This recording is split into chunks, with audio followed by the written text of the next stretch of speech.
جناب خدیجۃ الکبریٰ رضی اللہ عنہا نے بیٹی کو مخاطب کر کے فرمایا، مادر جان، میری ایک خواہش ہے جو میں آپ کے باپ کے سامنے براہ راست پیش کرنے کی ہمت نہ رکھتی تھی اور اب تمہارے وسیلہ سے پیش کرنا چاہتی ہوں۔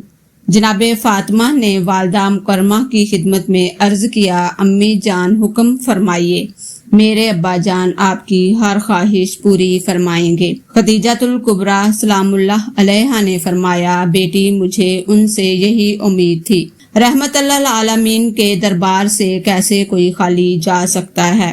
میری خواہش یہ ہے کہ جب میں انتقال کر جاؤں تو رسول خدا صلی اللہ علیہ وآلہ وسلم میرے کفن کے لیے وہ چادر عطا فرما دیں جو آپ نزول وحی کے وقت شانہ اقدس پر ڈالا کرتے ہیں، تاکہ اس ردائے مقدس کے صدقہ سے خدا تعالی مجھ پر برکت نازل فرمائے۔ یہ باتیں ہو رہی تھی کہ امام الانبیاء صلی اللہ علیہ وآلہ وسلم تشریف لے آئے۔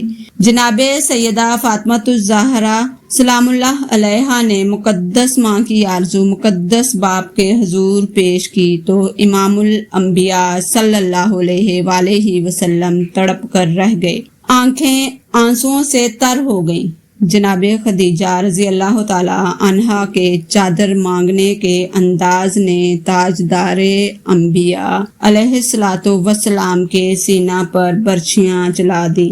آپ نے ٹھنڈی آہ بھری اور شانہ اقدس سے چادر اتار کر بیٹی کو دے دی۔ چادر عنایت فرما کر آپ نے ارشاد فرمایا، بیٹی یہ چادر اپنی ماں کو دکھا دو تاکہ اس کا دل خوش ہو جائے۔ ادھر جناب سیدہ فاطمہ الزہرا سلام اللہ علیہا نے ماں کی خدمت میں حضور علیہ الصلوۃ والسلام کی چادر پیش کی، ادھر جبرائیل علیہ السلام نے دربار رسالت میں حاضر ہو کر عرض کی، یا رسول اللہ، خدا کا سلام قبول فرمائیں اور اپنی چادر مبارک حضرت خدیجۃ الکبریٰ سے واپس لے لیں۔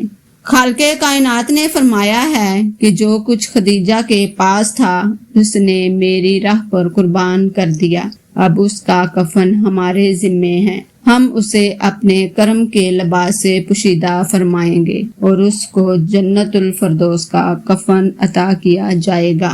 اللہ اکبر!